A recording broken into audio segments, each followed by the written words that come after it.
Good evening, this is Pineleaf Needles, and welcome to LOTRO Players News, where we take a look at the latest news in LOTRO, and here at LOTRO Players.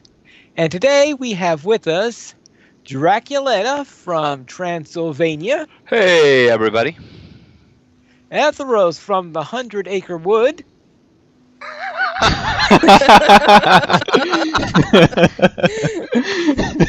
I actually didn't know how to respond to that. Don't talk to him about woods. I wasn't expecting that, actually. That was amazing, Pineleaf. Well played, Pineleaf. That was well great. played, sir.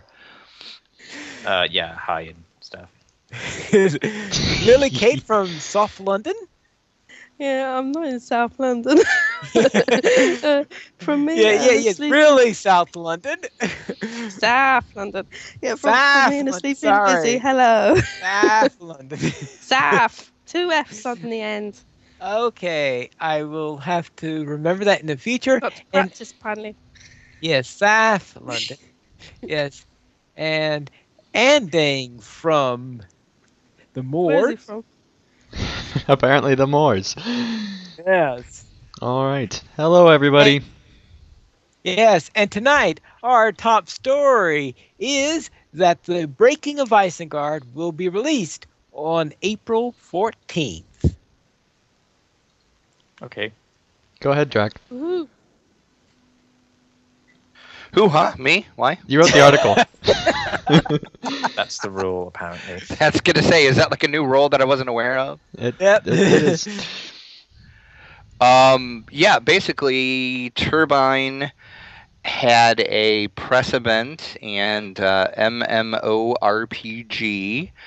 was there, and they broke the news. They were, matter of fact, this was the first source I seen the story on, so I'm going to say they actually were the first one to break this news, that the new update will be live on April 14th. Yay! And basically that's all they said, because that's really all that was announced. So I'm really glad they finally let us know when it actually is coming out now that they've moved it back. Yes. Now, that means, of course, that you want to make sure that you have your taxes done before then. Nonsense. You don't want to spend April 15th trying to choose between going into Isengard and doing your taxes. It's an easy choice. The IRS will catch you eventually. All right. Now, By the way, of course, over in chat, Zingo's holding up a Draculetta fan club sign. That's awesome. Draculetta That is fan awesome. club sign. Yes. All right. We And need to take pictures of all of us, like a real us, with a Draculetta fan club sign like held up and put it together into one image. That'd be just awesome.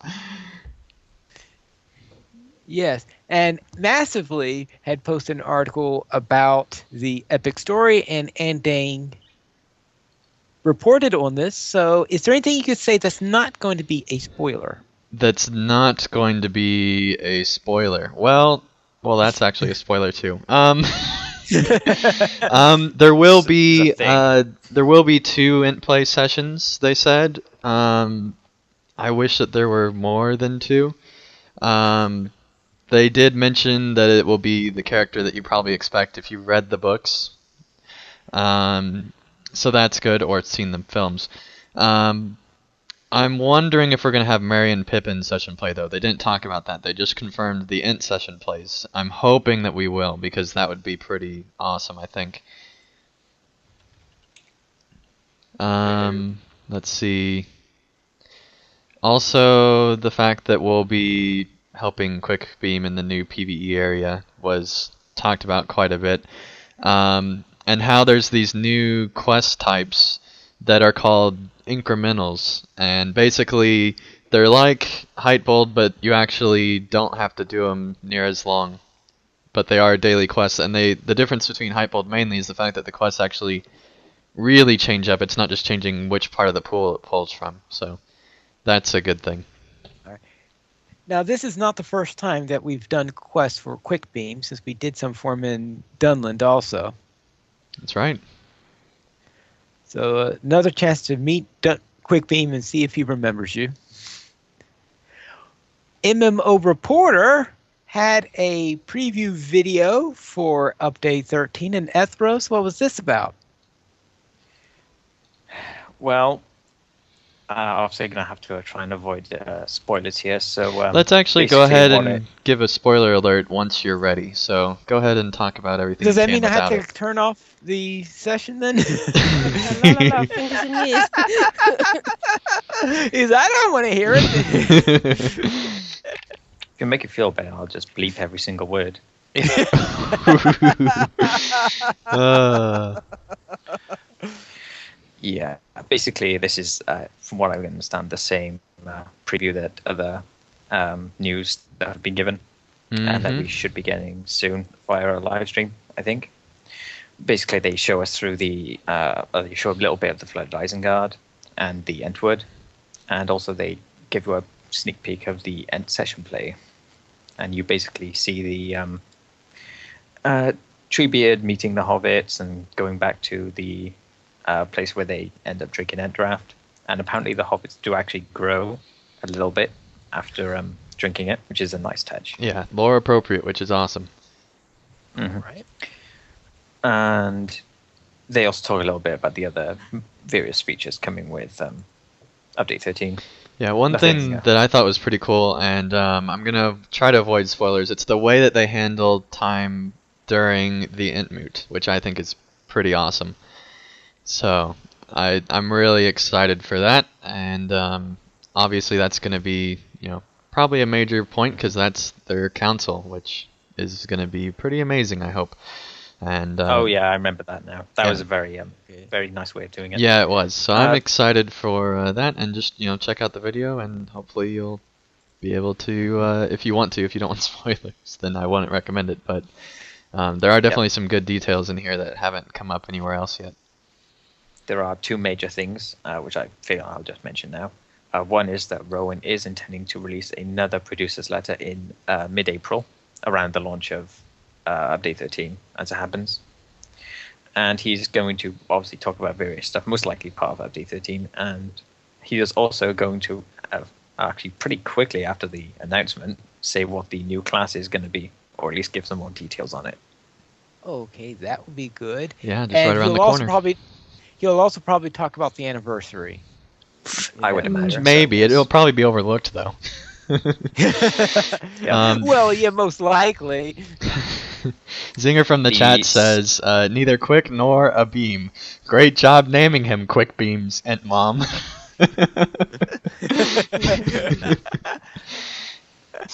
I thought that he gained the name when he answered a question to an Ent before the Ent finished the question. And there's the pine leaf logic again. Don't use facts, Pine if it's not fair.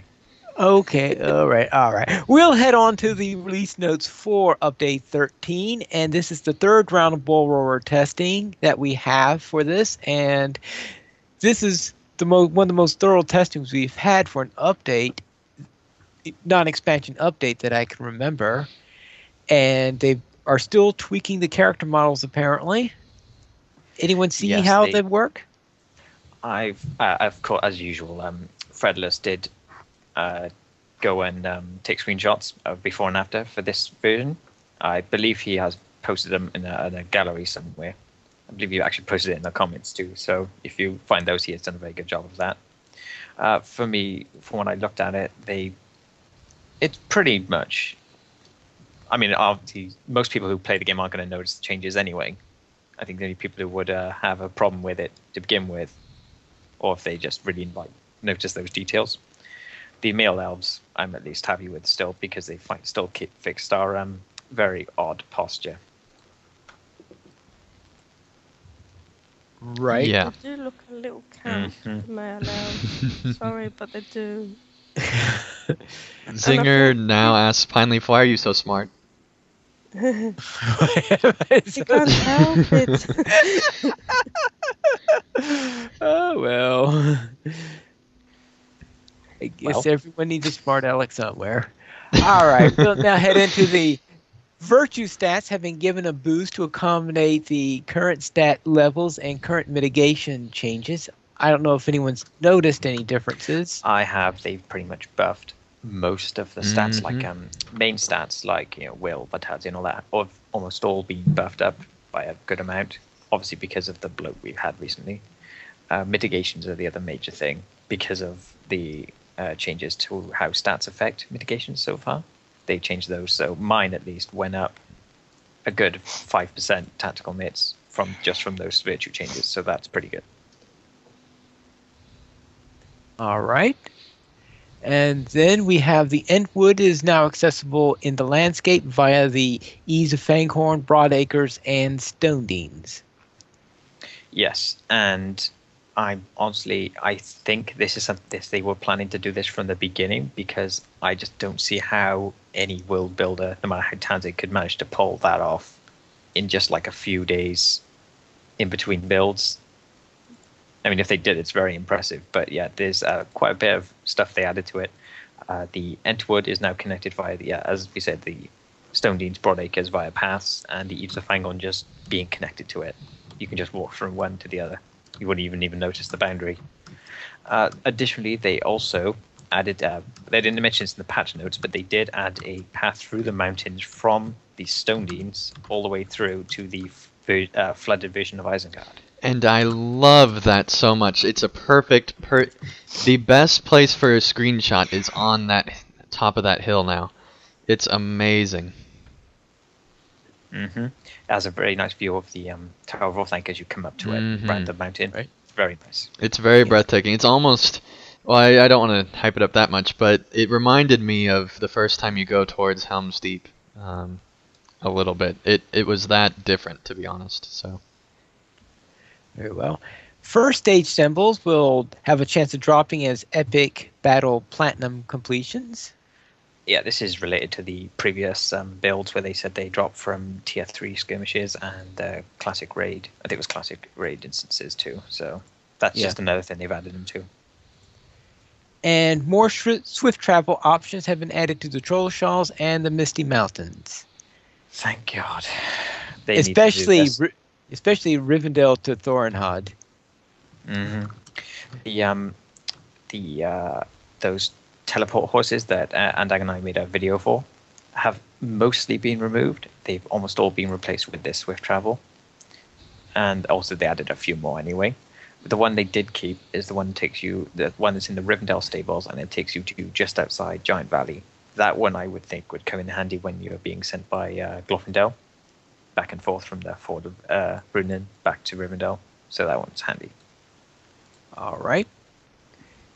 And LOTRO is running a Facebook screenshot weekly contest. Lily. Hello. I do know a little bit about this. Hooray! Yeah. Hey, I know nothing about the news, but screenshots, yeah. Well, screenshots are the news, so this is just your part of the news. Hooray! Something for me to comment on. Yeah, LOTRO officially started a weekly screenshot contest over on Facebook. The critique about using Facebook is quite widespread.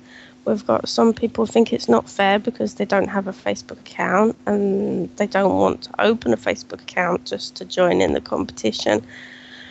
Other people have been having issues where their Facebook account is their personal account and they don't really want to mix the personal account with their LOTRO details and vice versa. So we've got a few critiques that I believe are valid. Anyway, putting them aside, the great thing is that they've listened to what people had said about their screenshot competitions from before, which were a lot worse, believe me. And now you can enter. It's easy to enter on Facebook. Excuse me while I'm trying to think. Yeah, it's easy to enter. You can view all the entries. You can also view everybody else's entries, and you can see the winning entries from week to week. Nice reward, 500 turbine points if you're picked as the winner.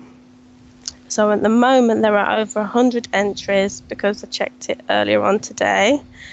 Some of the some of the screenshots are really, really excellent. All Yeah. of the screenshots are good. So it's amazing to see what creative people have been doing with the screenshot competition. Mine is up there if anybody wants to vote for it. Yeah, I'm looking through them And now. It's pretty amazing. Like some of these are just fantastic. there are really amazing screenshots. So you can go in there and vote for whichever one you like. I don't really think the voting has got anything to do with which one they pick as a winner. It's just a case for people to support screenshots that they enjoy. So Okay, there on you the have stream now, this is my favorite one by far. There's a guy with his arms around a horse, and he's doing like a shout animation, but it looks like he's like cuddling the horse's head, and it's the most amazing Yeah. screenshot I think I've ever seen. You That's can do really awesome. good. I've used a couple of emotes that makes it look like that you're actually stroking the horse's mane on some of my shots. You can, if you're really into screenshots, then you will explore what different emotes do, and some of them are quite amazing. Especially if you grab the shot just in time. That's the key. I think it's That's the a tricky good bit. competition. I think it's definitely a definite improvement on the screenshot competitions of the past, and I'm looking forward to seeing who gets picked as the winner. Yeah, you can enter each week, so why not? All right, thank you. And Dracula, what are the store sales for this week? It's another week for the sales. Free sample of the week, March 28th through April 3rd, is plus 100% infamy and renown gain. Once again, times 1. Use the coupon code MRPL7, and that is 1 per account. 25% off Virtues, Virtue Bundles, Trade Slots, plus 5 Hope Boost for 90 minutes, and Enhanced XP Supply. Thank you very much. And it was a little strange that this week they forgot to put the post in the forums. At least the English post in the forums was missing. So you had to come to our site in order to know what they were, unless you wanted to read in French. Well, it's just Turbine supporting LOTRO players and other languages. And other languages, yes. Yeah, I mean that's I think what's going on here. I thought it was because Sapiens went on vacation and Well, wasn't see, cracking the whip. that money that Draxman sending Sapiens finally paid off. So there you go. Glad to be a help. Glad to be of help. Therefore, we will go into the news here at LOTRO Players, and we will begin with an article from Brax, who is not here to support his own article. Lies. He's here. Oh, he now. is here? Oh! Brax has arrived. I Very snuck well. Very I well. didn't start mutiny now this then. time. So, what is this article on? Does LOTRO want us to sub? We touched on a little bit on the last episode about, I think I threw out the idea of, well, we don't really know what all this new stuff is going to cost to us, to those of us who are not VIP, because we've heard a lot of free for VIP, but we hadn't heard at the time I wrote the article anyway, any prices for any of this other new stuff. And they were talked about having more frequent updates, and they were going to have more content this year. So really the article was just exploring the idea of, well, from a premium player standpoint, without knowing what they're going to charge for this various new content, it almost feels like they're really promoting this VIP thing a lot more, free for VIP. And I was kind of conjecturing, I guess, were they really trying to kind of steer people back in that direction after being premium and free to play kind of centric for the last several years. Some of those concerns have kind of been put to rest now that we know how they're going to charge for the content that's going to be out in Update 13. So I don't know if you talked about it before I got here, but as far as the new mini zones, I guess would be a proper term for them, being part of the Helm's Deep purchase.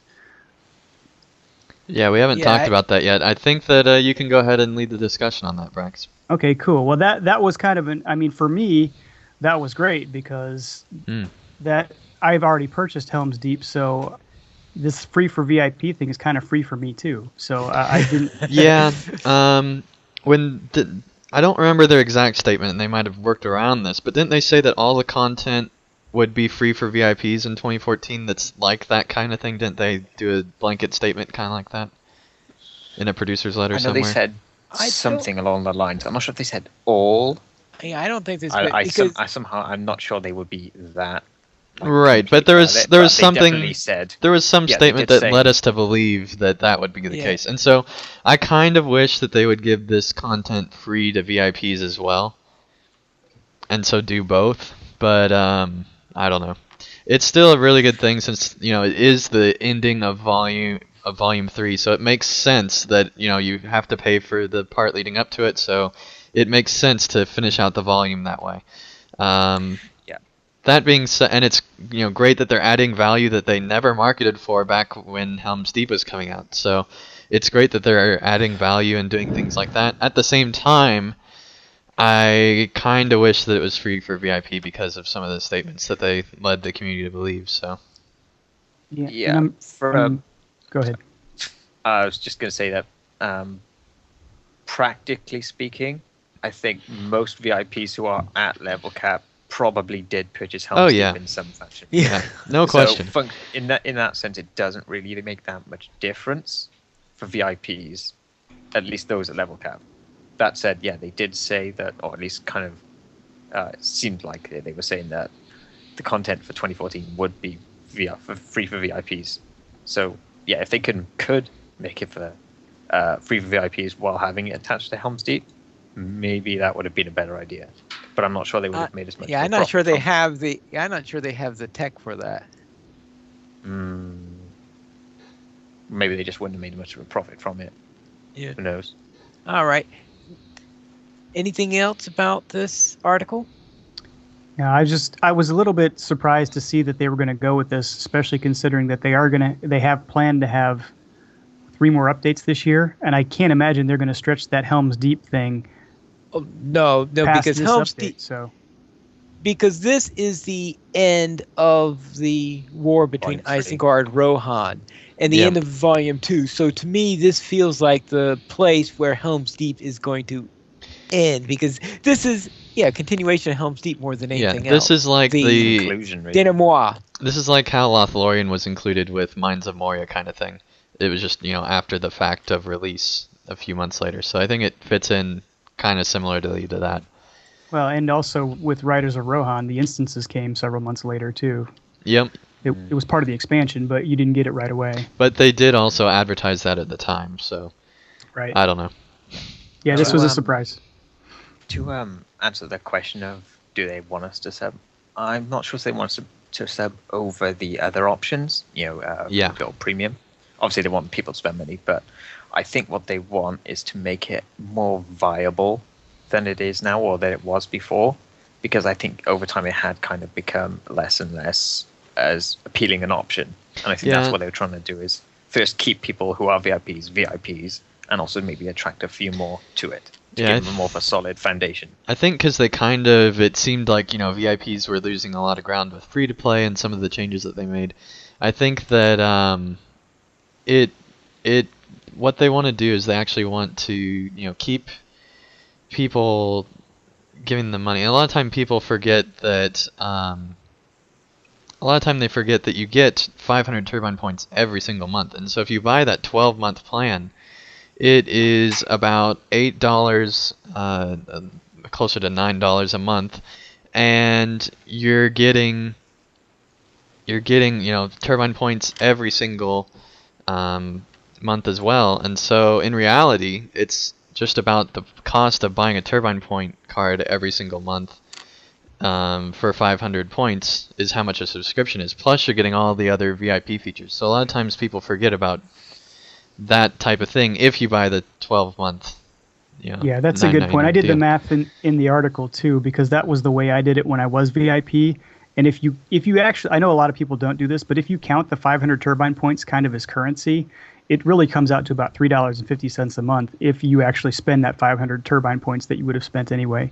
Yeah, and so it's It's a pretty good deal. And to buy, 500 turbine points in that amount, it would actually be more expensive than $5. So. Yeah, so it's not a bad deal. The only thing that it got me after I had been sub for 2 years was I realized how much content that I actually already owned.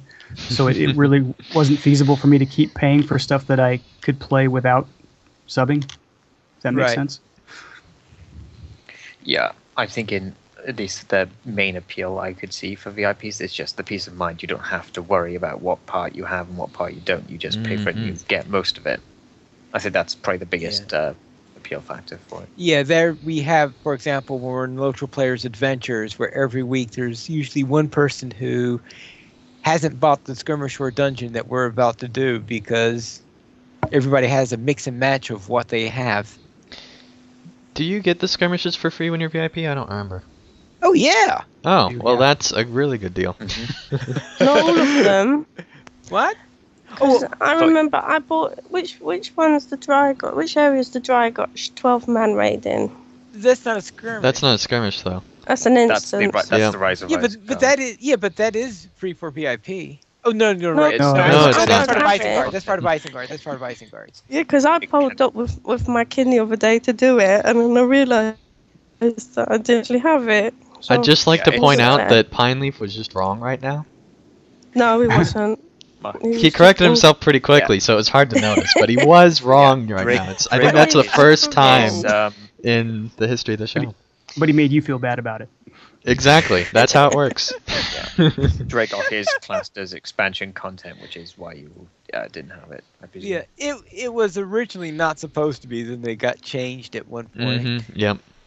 I think you just heard the downside of the hybrid model is how confusing it can be to figure out what you got and what you don't have. Yep. Yeah, there is that because what's expansion content and what's VIP content, especially when you're a VIP who's bought all the expansions, it's really hard to know which is which.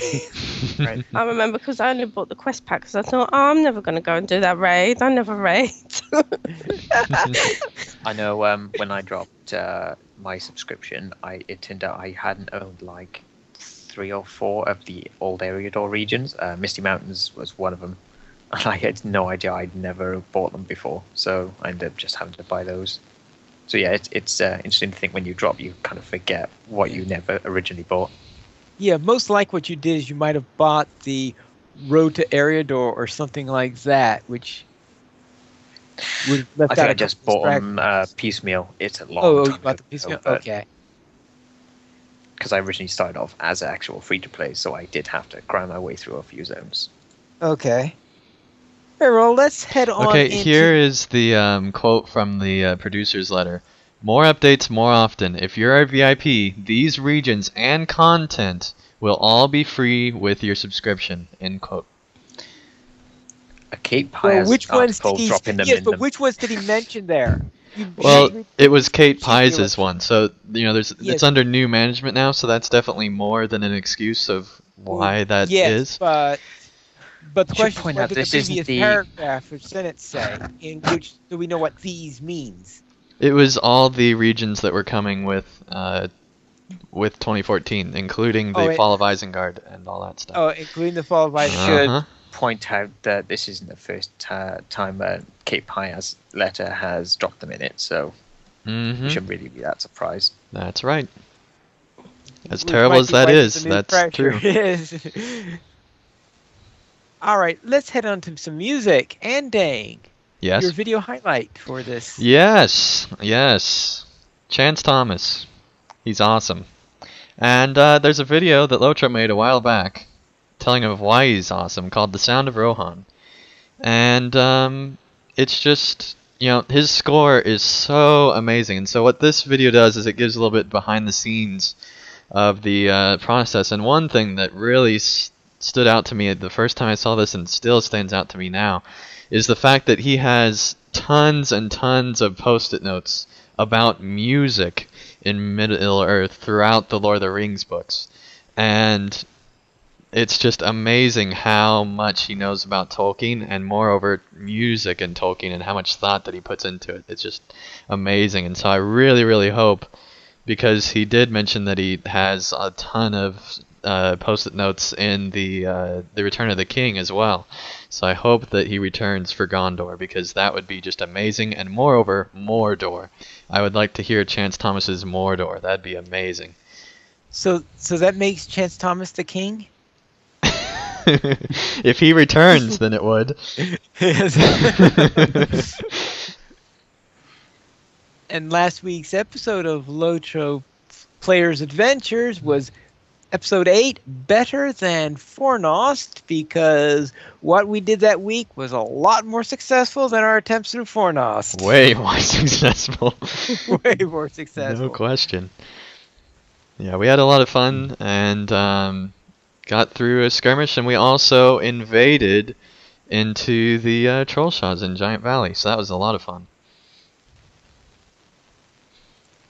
And then Eldario continued his fan fiction on The Tale of the Red Maid. He had episode 4 out. This is I guess graphic novel might be a good way of... Yeah, it's like a comic or a graphic novel. Where we're going through it. So you should start... Now, if you're going to do this, you should start at episode 1.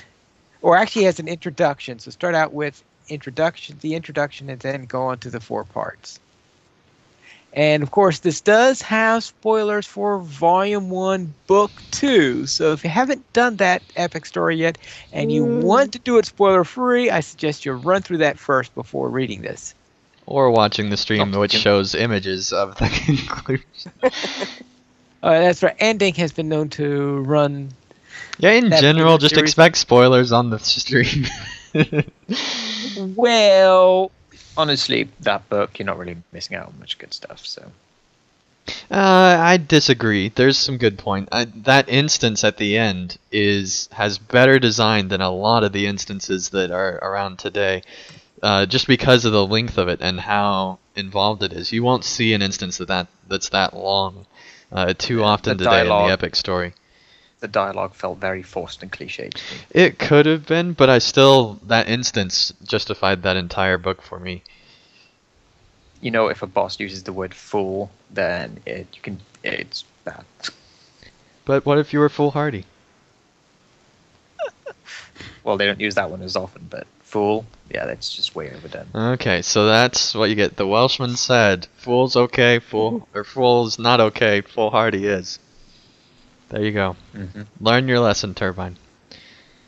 Learn your lesson. Very well. Let's go into Acacia, who, if you remember, was a recent guest here, and she has posted her latest story about her pieces. In this case was Gilgalad, though it's a piece that many of us also will refer to as Amansul. I always wondered why it was called Amansul when it was all about Gilgalad, but apparently the name changed on several occasions, and she talked about that in this story. As she includes the lyrics in here. Do you want to sing it? Written by... You have got. You pointed it out. I just, was wondering. So therefore, you can listen to that through the article if you want to hear it actually properly played rather than hearing a poor leaf version, so to speak. Poor leaf. Yes. We'll head into community events. Lily Kate. Hello again. Community events. Yep, quick shout out for the live listeners. I'm afraid if you're listening to this later on, all of these wonderful things have already happened, and I would suggest you have a look for the community events for the 1st of April to see what's coming up for next weekend. So Sunday the 30th, which is tomorrow or today, we've got a concert from No Hold Barred on the Lendermere at 7 a.m. I thought I'd give them a shout out there on Bree Stage. But tomorrow is the 6th anniversary of the Lonely Mountain Band, so Yay. We're having a big shindig, yay! Far apart, but never alone. Exactly. If you come along to Bree Stage at 3, we've got 2 hours of music, followed by a mad as heck raid, which is open to kin and non-kin alike, where everybody dresses up as an unruly mob member. bring your butter knife or your pitchforks, your frying pans and your rolling pin, and we're going to have a mad dash to Dole Dinen or Goblin Town to hit some trolls. It is an amazing amount of fun. Usually nobody dies. Usually. But yeah, if you fancy a bit of troll bashing with a frying pan, please come along. If for whatever reason that nobody's noticed you, jump up and down, have a few tantrums, and then somebody will see you, no doubt, and you can just follow along, tag along. It'll be fun. Over on Laurel Inn, at just about the same time, 2:30, there's a Born on the Frogmoors. This is a story and music event as well, over by the lovely people there. So loads of stuff going on tomorrow. And of course we have Beatles and Le Beau Chapeau doing their normal weekly concerts. So loads and loads of community events happening at the moment, all over different servers. Please have a look at the events post so that you don't miss out on something you'd really like to attend. Lily Kate, why does it say that LOTRO Players Adventures is a suicide run? I don't know. I don't think that's the best advertisement for our event. I mean, sure, Fornost was bad, but I mean, suicide, I don't know. I mean, I said because, and sometimes suicide one. Sometimes it's not always a suicide one. If it was for me, that's true. But if it was a suicide run, then we would still be doing Fornost every week. Yes, God. I suggested that that our theme song would be "Suicide is Painless." I think it's a perfect description for your event, Anto. Oh, All okay. right.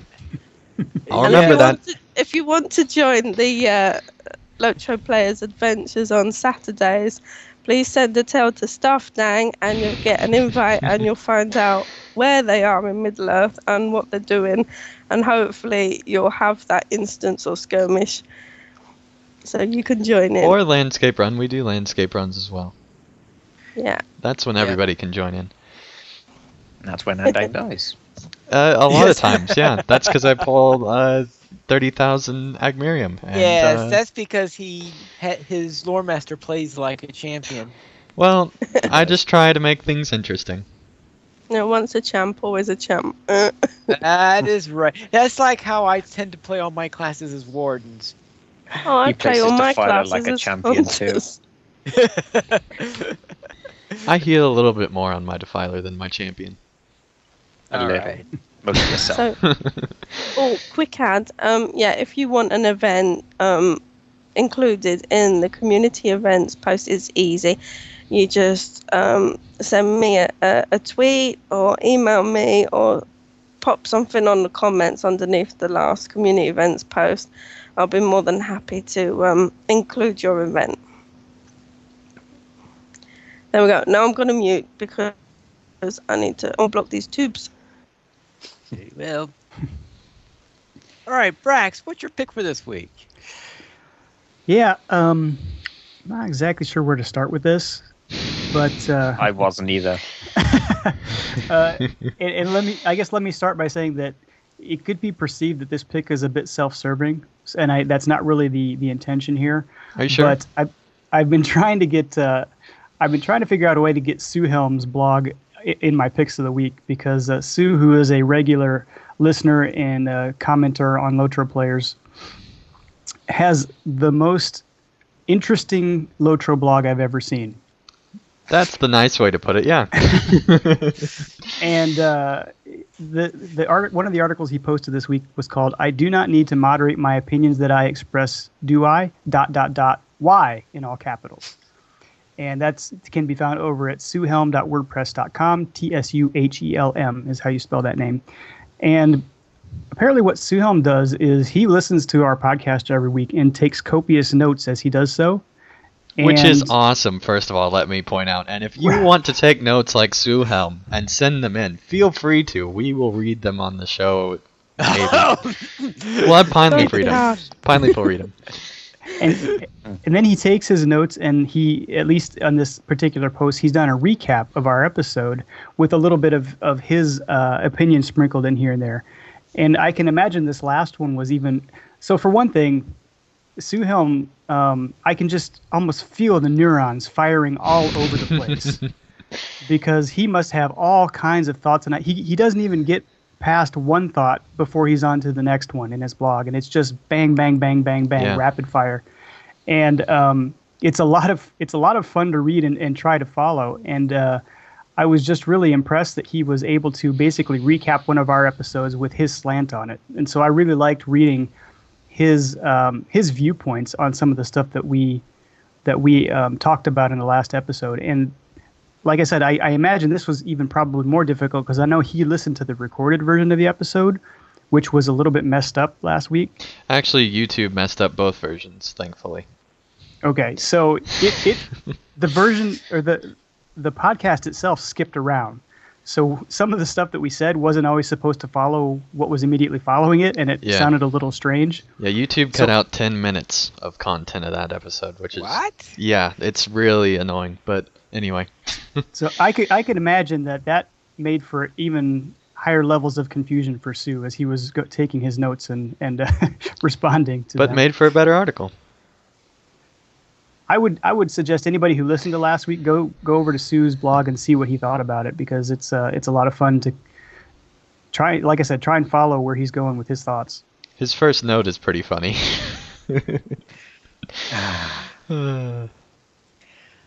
Yes, Ethelros, he does get some. I was going to ask if you had anything, because he seems to be kind of an Ethelros fanboy. If there was an Well, Asteros fan one that wanted to leave a review on iTunes, it would be Sue. Well, apparently he is part Welsh, so that's likely an influence there. There's a bias. Yep. Yeah, there was something that came. I think it was over Twitter, because I actually retweeted this, because I don't think we've actually mentioned his blog before, like in any kind of place. So I actually thought this one was worth mentioning. And yeah, he actually did comment, which we'll bring up on the show later. But he did say it's not meant to be like negative towards me, because even though it is taking the mick out of me a lot, it's largely deserved still. Yeah. One thing But I yeah, thought was really sorry for cutting off, but one thing I thought was really interesting is that he goes into like the psychology of some stuff. It's pretty amazing. I don't understand any of it. But then I also kind of had trouble understanding a lot of what he was saying, because as you're saying, it's like it just fires off, moves around something else, and it's hard for me to keep up. But yeah, for the most part, it's interesting. Is the best way of it. It's very interesting to read. Mm-hmm. And obviously, Sue himself is pretty awesome for writing poems for us and all that stuff too. Oh yeah, I forgot. I was going to mention that he was the author of the famous "Orc on a Fork" poem. Yes, he was. So yes, if you remember that one, that was Sue. Oh, we remember that one. That'll make it to episode 50, no question. That'll be in that highlights Alright. reel. Okay, Etheros, what's your question of the week? The topic of this week's question is more lighthearted than last week's bombshell. And this is about escort quests. Mainly the fact that some people like them, some people hate them. I personally like to hate them. And this is just generally a discussion of, in recent times, they've kind of changed the way they make them. If you they're very infamous. Their old ones are Lalia, Sarah Oakheart, Pengale, the sheep in the Shire, whose name I don't know. Various other ones they've had. Whereas in newer zones, they've kind of gone towards a different way of making them. So really, the first question we have here is just generally, do you think they're a good way of making them? Because the thing I find is that just in the general internet for MMOs, the number one most hated type of quest is the escort quests. People seem to despise them more than any other kind. So I'm just wondering, if they really hated that much, why do developers continually make them over and over and over again? Well, there's one reason would be because they're, at least in LOTRO, you have a storyline you're going to, and sometimes the storyline demands an escort quest. Still, I think there could be ways of keep creating mechanics to get around that. Do you think they actually are a good way of making them, personally, Pineleaf? Since you brought it up. That they're a good way of making them? Well, do you enjoy Escort them quests. in general? Well, escort quests, it depends on when the escort is asking in a completely, absolutely ridiculous fashion. And that means, like, for example, Lalia, who goes around looking for this cloak all over the place, bringing up every single monster in the northern Barrow Downs. I mean, that's, or Pangea going through every single one, trying to find this sword, activating everyone. When mobs act in such ridiculous fashion, that's when I really hate them. They're acting ridiculously just to make it 10 times more annoying. Those are the type of escort quests that I really hate. Because old Sally, I had no trouble with old Sally because Pineleaf? I think what? We all have problems with old Sally. I love old Sally. Why? What's No. wrong with old Sally? Old Sally was pretty easy, Love actually, because Old there are only a Sally. few shrews you kill, and that's it. And Nonsense. plus it's a pig, so you The- can't really blame it. It's an escort quest.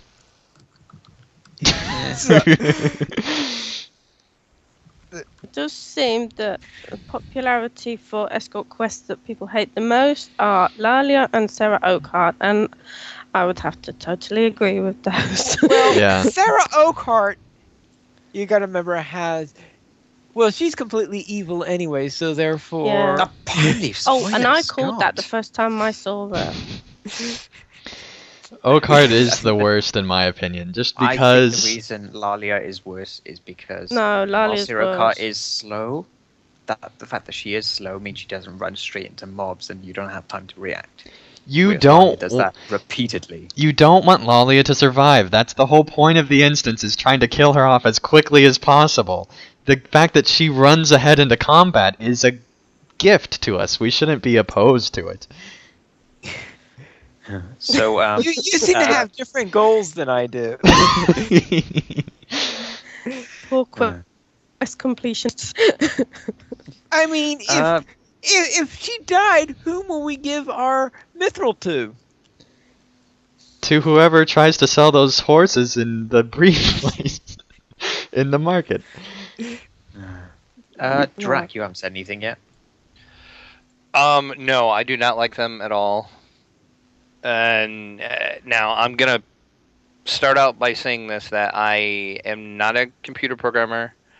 I have never programmed anything. I don't know anything about game making or design. I'm just gonna state my opinion here, so I just wanted to put that out there. I think the escort quests are about like what most people call FedEx quest. I think they're cop outs for developers. If they need more quest in an area, they throw in an escort quest. I disagree. I think killing like 10 mobs is the thing that they throw in. I think coding an escort quest is a lot harder because you have to set waypoints, make sure they don't catch on anything, that sort of thing. But that being said, I think it's a easy way to try to diversify the content a little bit more. I do actually like some escort quests. I don't like the escort quests where you actually have to walk long distances with the person, but I think like the short ones where it's like, you know, prevent this person from being attacked and then move over to this other location, prevent them from being attacked, and then they give you rewards. I think that's fine, but I think like, you know, 10, 20 minutes with a person, that's a whole different ball game, and I don't like those at all. Yeah, I will bring that up in a bit, actually. Before we Yes. go on to that, though, Brax, if he's still here. Yeah, I'm still awake. Still with us. I guess I'm kind of like Andang. There's some that have coming to mind that I don't really mind at all. Like the Bill the Pony escort really isn't too bad, and there's one of the Hobbit dwarves in the Trollshaws. I don't remember if it was Dory or one of them. You escort through a little instance there, and those I don't remember that one. those don't feel bad at all, really. But there are also some, like you said, if there's a 20-minute escort quest where you get 17 minutes into it and you fail the quest, that is really annoying. I was going to also bring up there are several mounted escort type quests in Rohan that don't really feel like escort quests, but you're supposed to protect the individual that you're fighting alongside, make sure they don't die. Those are pretty fun, actually. I don't mind those at all. I think those are better than probably some of the original on-foot escort quests that you got. Yeah, I think the one with the first one you do with the Riders 4, when you go riding out against the Easterlings. Yeah. That one I really liked. It felt like a decent mounted combat battle. It's Yeah, easy, I think obviously, but it riding felt out with really- them is not really an escort quest because you're actually like going into combat. But like the wagon quest or something like that is more of an escort quest because then you're actually, escorting a helpless NPC or an NPC that can't really do damage So very well. if the escort's following you, is that easier? Well, that's something I'm going to ask. If they don't have a health Sorry. pool. Jumped ahead. Since we're on it, actually, I might as well move straight onto it. As Leke was pointing out, in the newer zones, they've kind of changed tack on how they do it. Mostly, there are a couple of exceptions, but mainly they kind of changed the way they have escort quests now. Where instead of before, where they would follow a preset path and they would follow it to the letter, even they would occasionally walk backwards for no reason and start over. God, that's annoying. And it's kind of breaks like the epicness is kind of let's charge. Oh wait, let's go back a bit and then charge for no reason. They've kind of gone towards a different method of having them follow you and occasionally give you quests where you work together to just defeat something. Do you think that way of doing it is just objectively superior, a way of designing them, or do you think it's just a different way? I think depending on the situation. when the escort quest doesn't become too much of a burden, because having to fight NPCs, that's not really a burden. That's what LOTRO is mostly a combat game. That's what it is. But when it becomes a burden because of the AI or how slow they move or their pathing or anything like that, that's when the escort quest gets to be not fun anymore. I think that the mounted combat instances have a big advantage because the enemies have to come from a ways away. So you don't have to wait for the NPC to go back to their waypoint and then move ahead, because you're gonna have to fight all the enemies in that space because they have to take wide arcs and do things like that. So I think that's an advantage just because of the way that the mounted one's mechanics work.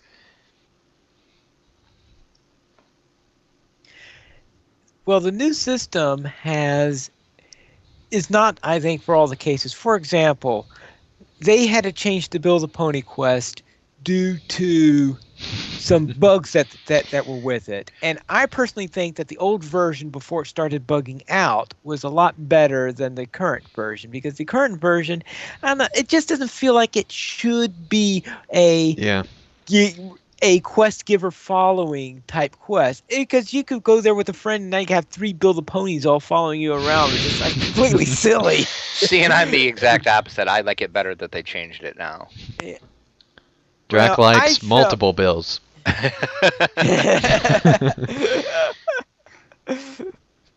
Multiple bills, show title. The Brax Wolf had spoken. Airlog in the chat room is bringing up that hype bold horse quest that everybody does once and then just skips it forever.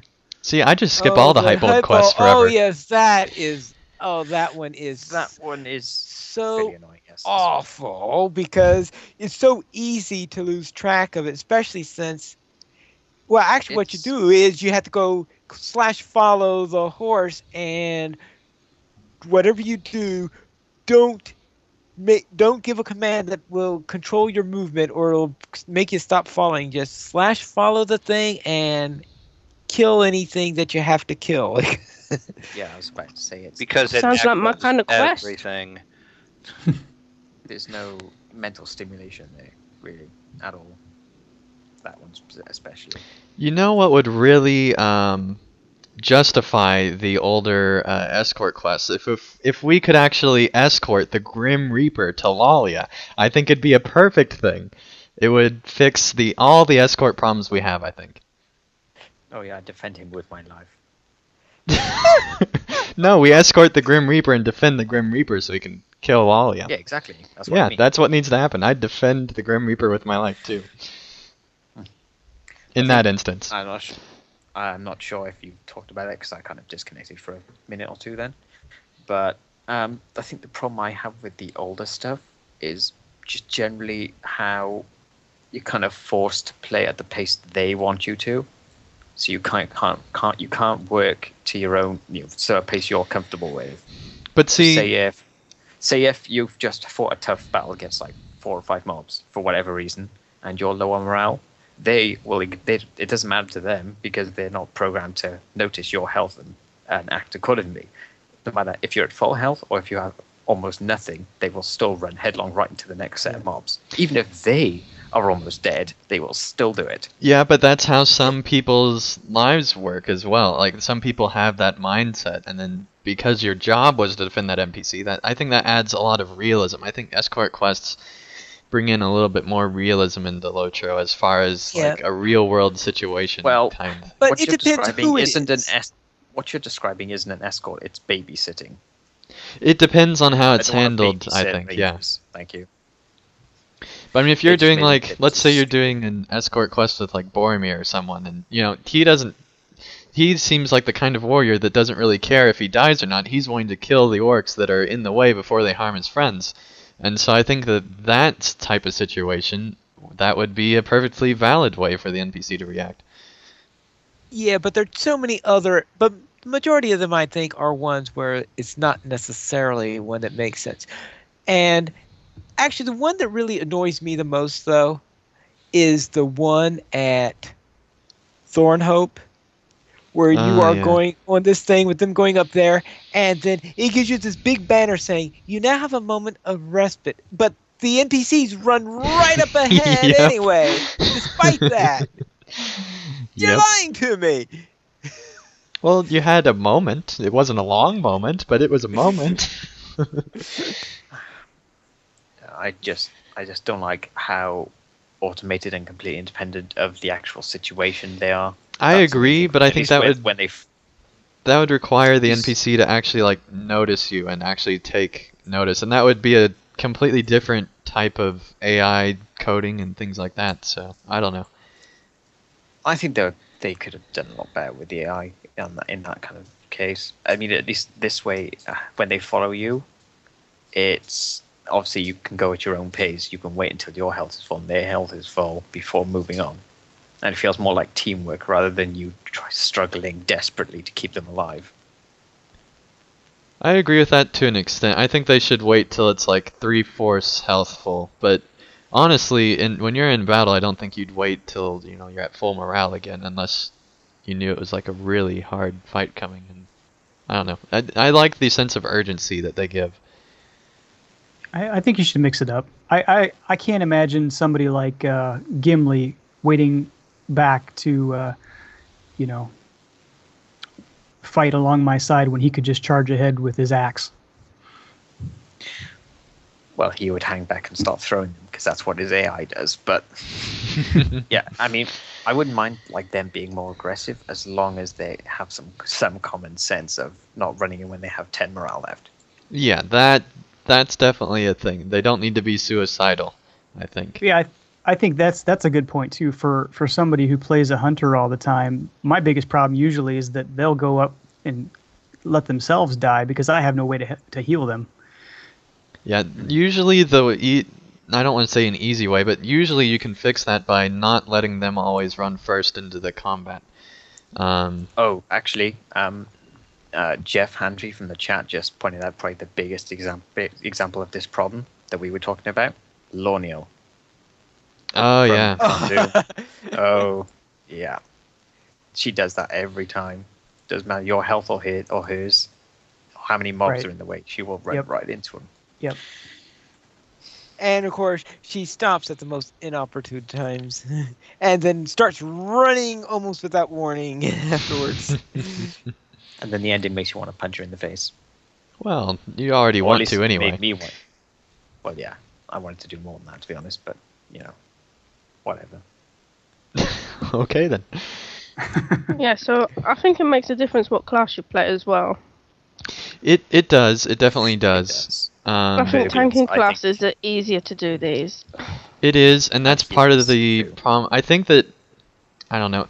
Part of me thinks that MMOs almost need to create different quests for different class types to an extent, so they could balance the difficulty of combat a little bit better. But I don't know.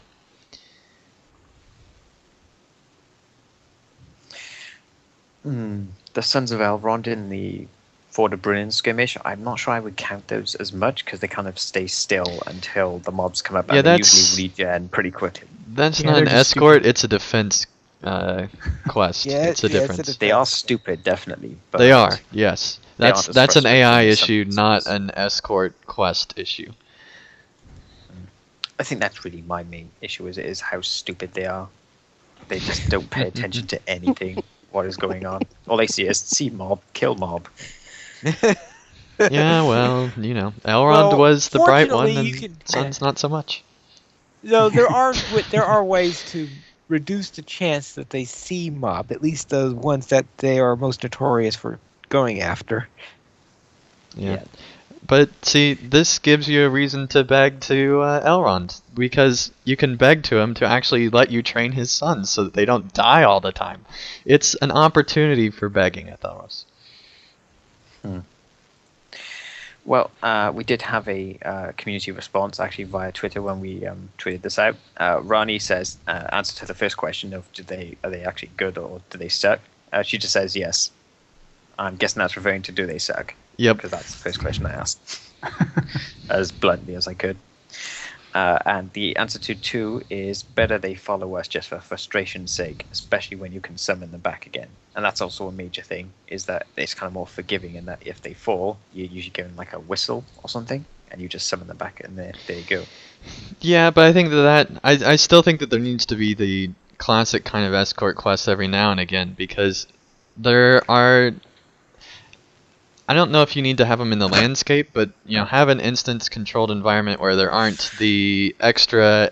That's one thing that I really don't like about some of the escort quests, is that there's mobs that are actually like there in the landscape that you have to kill on top of the mobs that the instance, or you know, the quest sends at you as well when you're Yeah, escorting. I think when they're instanced, they're generally much less annoying because their devs actually give them a set amount of mobs to fight, and they usually plan how much they heal, and they usually heal pretty quickly.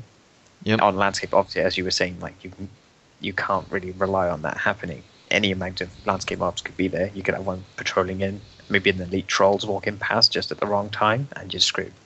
So that's definitely a major problem there. Yeah, and that's one advantage of some of the... I don't remember which one has it, but there's one escort quest that actually has someone that can heal themselves. Or maybe a few of them, and those are actually much better because they'll actually stop and not move on to the next enemy. They'll actually heal themselves. I think if most NPCs were able to heal themselves, it would help out immensely. I think every kind of like ally NPC since the one in Annuminous has been doing that, because that's the first time I noticed him doing. He does it a lot actually. If anyone's done with him recently, he does it like every time you're low, he will heal you or himself. Yeah, they're actually helpful for a change. Yeah. Well, I think partly is because a large percentage of the ones that we escort have been Rangers, Dunedain, and stuff like that. Yeah, And actually, they're probably more likely to have healing skills. They know how to use their herbs. Well, actually, the Rohirrim do it too, because I remember from your Helm's Deep playthrough, you remember the one where you were taking back Woodhurst, and you had died during that final fight. You would have lost, those NPCs would have died if they weren't healing themselves, because those other ones were healing the main guy who is dying.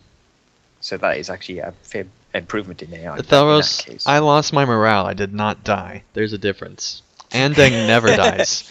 He simply loses his morale. And teleports. There's no health in this game. It's morale. Andeng doesn't die. And Miss doesn't die either. She's just been... So, basically what you're saying is you got scared and ran away. Yes. Yes, that's what I'm saying. Okay then. I don't die heroically. I just run away.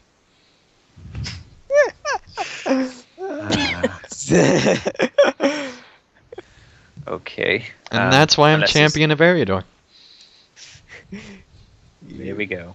Run away so you can live to fight another day. That's right. You gotta fight another Live day. to run away another day. Live to run away another day. This needs to become a statement in popular culture, I'm telling you. Says it already isn't. Maybe in Wales. Unless anyone has anything else to add on this question, that's about it. Yeah, that was actually another really great one. I thought this one would be, a fairly simple one. It would go through pretty quick, but we actually had some really good discussion on it, I think. Very well, then we'll go on to donations. Yes, we do have a donation. So a big thanks to Jim for his $10 or more donations to LOTRO players. And if Go you want on, to help, June. It's Jim, isn't it? It's my band boss. Okay, Sorry, then. but I knew to screw you up. very well there. Could you give that name again? Yes, there's a Jim who's my band boss for Anjune. So it's the only Jim I know that plays, that donates. But there might be more, of course. There No, could be no. more than one Jim. There's only one Jim. There's only one Jim, and he's the one that Kate knows. That's right. Thanks, Jim. Thank you, So Jim, therefore, whether you're that's- no Lillicate or not. Thank you very much for donating. That's all right. So therefore, Dr. McCoy is talking to him whenever he says he's dead, Jim. And moving on. To help support LOTRO players, simply go to the donations page where you can help support the podcast on LOTRO players and also help support the site. We have $5 and $10 mentions where you can donate and get a mention on one or all of our active podcasts for an episode depending on the amount. For $5, you get a mention on the podcast of your choice. For $10 or more, you get a mention on all of our active podcasts. Now for our feedback. Yes, we have a review from Blue Wolf, who left a 5-star review on iTunes. Ethros, could you read this? You're welcome. I wasn't paying attention. He says, I listen every week, even though I don't always have time to play the game. You're doing a great job finding what content each host can bring to the podcast. Most recently, this was the addition of Etheros' side topics, which turn into main topics, and I agree are getting better each time. That was before he listened to this one. Which I'm reluctant to say due to the pressure it will put on the poor guy. But come to think of it, I like the ally system, so we'll probably never be on great terms anyway. That is true, actually. I despise you completely. Wow. That is... I gotta be honest, I do as well. That's the strongest response Ethelros has ever had on this show. Yeah, well, I don't, Eeyore actually. gets angry when someone calls him out, so... That's right. I don't actually. If anything, I just am very grumpy towards the person who designed it. Where am I? Oh, here we go. I don't know. one You're thing making I'd fun like of your to hear- hands, that's where you are. Making fun of your Okay. fans. Yeah, I'll do that more often. One thing I'd like to hear more of is all of your in-game experiences. So, like what you've been doing in LOTRO, but with an emphasis on new things you saw or learned or appreciated, or maybe tips related to what you're questing on, especially if it's not all late content, but a mix of early, middle, and late level stuff. We actually do a bit of that in Adventures, where we talk about what we did that week. We don't talk so much about tips, though. That's actually a different idea. But yeah, if you listen to Adventures, you can hear what we've done, or at least most of us, what we've done. Yep, and also 3 of the hosts you can also hear on Academy what they've done. So we figured when we started the news, we figured because we already had at the time it was Fellowship of the Creeps, and then there was the Academy as well, where you'd hear those hosts what they've done already. So we figured there didn't need to be a third show where you get to hear their repeating again of what they've done. And sometimes So the show gets long enough without that. the last few weeks have proven that. I've been up to. You can just send me a tweet and I'll send you a really long email. There you go. When Lila the Kate will content tell in you it. what we've all done that week in LOTRO by sending her an email, which is lilacatebuggins@gmail.com, right? Oh no, does that mean I have to watch what you've done?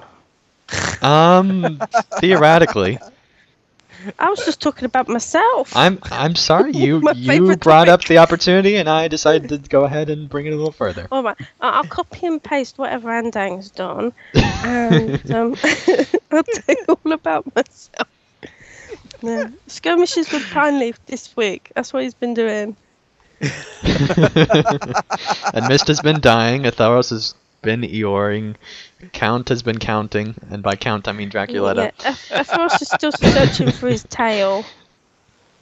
He's forgotten where it fell off.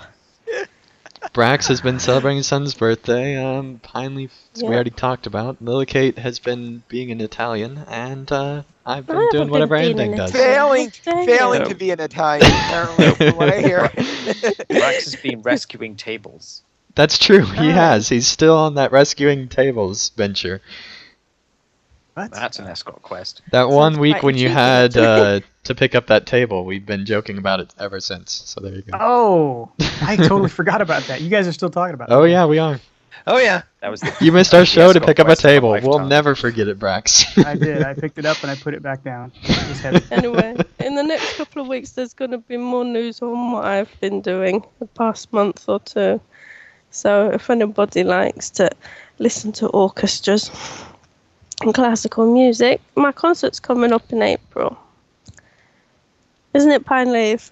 Oh yes, it most definitely is coming up in April. It is April 12th. April 12th. Zinger from the chat asks, or he doesn't ask, but I'm making it be a question. Are you going to do a newsletter now, Lillicate, called LOTRO Players Newsletter Inc.? Lillicate's LOTRO Players Newsletter Inc. I don't know if people want one. It seems Zinger does, so that's at least one. I just want especially for Zinger. It might not have any relevance to reality. So just for the record, Lillicate is It going might to... just be my brain vomit. Just for the So- record, Lillicate has agreed to respond with everything that we've all done each week if you email her. LillicateBuggins@gmail.com. And also, she's right. going to do a personal newsletter to Zinger, though we don't know the Yeah. regularity of that newsletter. It could be I'll do a monthly. century news monthly. Okay, there you go. Yeah, but it's got to be a month with an F in it. With an F in it. Okay. Yeah, I don't do TH months, Okay, that kind of limits it a especially little not bit. full of flu. Let's see. I know. So there's I'm trying to think, February. are there any other than February? I meant the word month, not actual months. Okay. I'm sorry, the cold's getting worse. It seems it My accent is. is getting stronger. I think the cold is going into your brain a little bit. Okay. It's taking Very over. well. Just I been think it's trying time to to move hide on. We're in feedback, Pine Leaf. Yes, actually, we're at featured comments now, and Freda Which is Lass part of feedback. has Anyway. left us a comment on episode 39. So, Drac, could you please read this? Being an active part of a community outside the game can be a daunting proposition, but there are a lot of ways to participate. You can be a creator, contributor, collator, consumer, conspirator, Don't be a conspirator. curator, competitor, and or a combination of those components. That alliteration, Fredless. That alliteration. He's only I- good at counting. I enjoy hanging out around the fringes and just mingling here and there. I did put together a guide on the forums that has been viewed something like 1.2 million times, Wow. which that's just That's amazing. But it has never made me feel authoritative. Lots of people contributed. Or like I have any power over the decisions other players make. At most, it has given me some notoriety. There is equal parts gratifying, terrifying, and humbling. I've written thousands of pages professionally in my lifetime, but this is the only time I can type a single word into Google and have something I wrote come up as the first result. Thank goodness Turbine chose to make up a brand new world named Height Bulb. Still, I find it more rewarding to hang out in the Shire or Bree when I'm not busy and answer questions in the /advice channel. From looking at login service statistics, I'd estimate that more than 75% of the new players quit the game in their first month. Unless we can help build a community within the game, there's little hope of it growing outside of the game. Mm. That's why I think LOTRO Players Adventures is such a brilliant bit of outreach. Not only do you expose potential players out here on the internet, but you also draw people in. They run across you in game. Keep up the great work. Thank you very much, Fredulous. That was an awesome comment. Very I think well. actually short by his standards. Yeah. So thanks. You saved Drac a great deal of agony. Very well. Indeed. Now, Sue left us a comment on episode 39. And Brax, could you read this? Yeah. Brax is going to be reading the Thanks, next Sue. one, so let's actually have somebody else read this one, I think. And dang then. Oh, well. I didn't expect that to come. Wow, see how that worked out for you. The review, parenthesis, blog, got kinda weird, and Atheros took center stage in it. It is my part. It is a pat on the back. I don't know how I got it is my part. Anyway, it is a pat on the back to a fellow Welshman doing great things in the LOTRO community. And in no way should it be read negatively. Okay, I'll keep that in mind. Overall, I think the show is excellent and really opens up the discussion about the community and why we do it. Oh, and there's a poem. Note, Yay. I updated as Atheros was missing. Alright, Pineleaf, there's a poem. Okay. Ambivalently, ramble on, good buddy.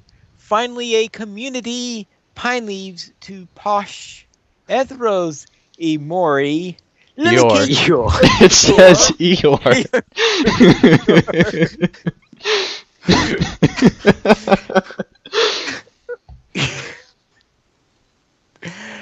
That's Never amore. Ending in Braxor. Draculetta wants no gore. Acacia discusses RP lore. On LP, there is no bore. Community comes to the fore. Ambivalent, not me. Rambling on and on. Forums full of bipolar bears, Care Bears, and Grizzly Bears. Somewhere feeling bare. Others complain if they dare. Some post pics of mares. But, to be fair, blogs and websites a rare pair. Rambling me like a mad hare. Community. Yes. Yes. Ambivalence. Please ease. Yay! Uh, Thank you very much, dear. Sue, for entertainment most weeks when you send in a comment or a poem. That's awesome. Thank you so much. Very well. And now we have an email from Estelle Ali, and this is to be read by Brax. By request. Yeah. Excuse me. Actually, I think the poem was what he wanted me to read, but I can read the whole thing. Yeah, read the whole thing. Hail, friends, and oh wait. Be No, I won't careful. steal Anding's greetings. Hello, LOTRO players. Past couple of weeks have been absolutely amazing. Joining you guys for LOTRO player adventures 2 weeks in a row was awesome. Thank God for daylight savings. Yes, we didn't kill the Forno Shadow Boss, but who cares? It was about going beyond boss fights. Wink, Braxwolf. Hey, I didn't see that before. Thanks, Ali. Since I love raiding very much while still being casual, a couple of weeks ago I created my own kinship on Brandywine called Casual Raiders. Leading people in raid almost daily has been a great experience. Also, I'm happy to announce that the poem I had been working on for a while is finally complete. Look forward to joining you guys for LOTRO Players Adventures. As always, excellent podcast and YouTube shows. Keep up the good work, Ali. And he would love it if I read this poem. And I hope it's not a commentary on what he thinks of me. Especially the first line. Forever alone, alone on my own in a dark cave, bound by my precious, a worshipper, a slave, a shadow, a white, a wraith to be, remembering the past, my life is a memory. Thinking of times gone when I was free, in the depths of a town with no tree. Living in misery, I forgot my name, awaiting a savior who never came. No friends here, no reason to live, lost in my ways, nothing to give.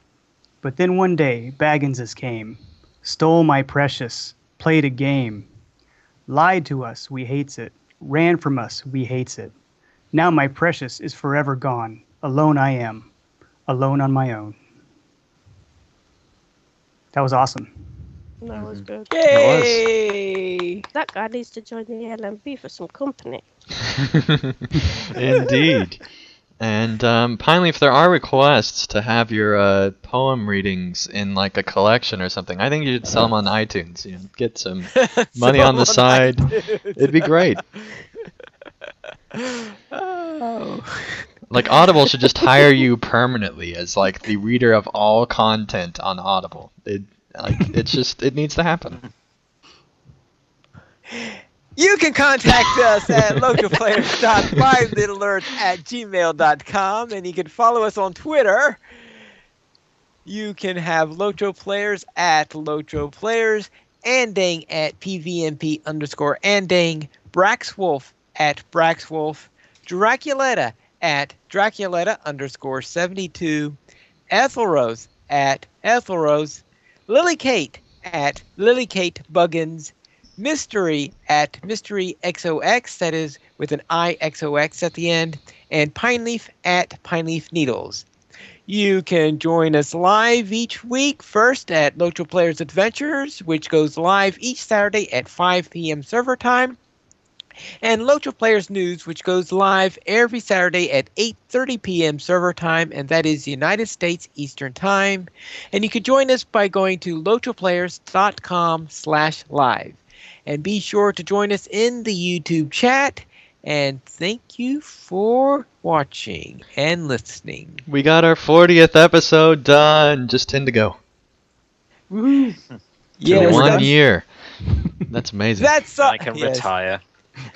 Wait a second. That wasn't in your contract.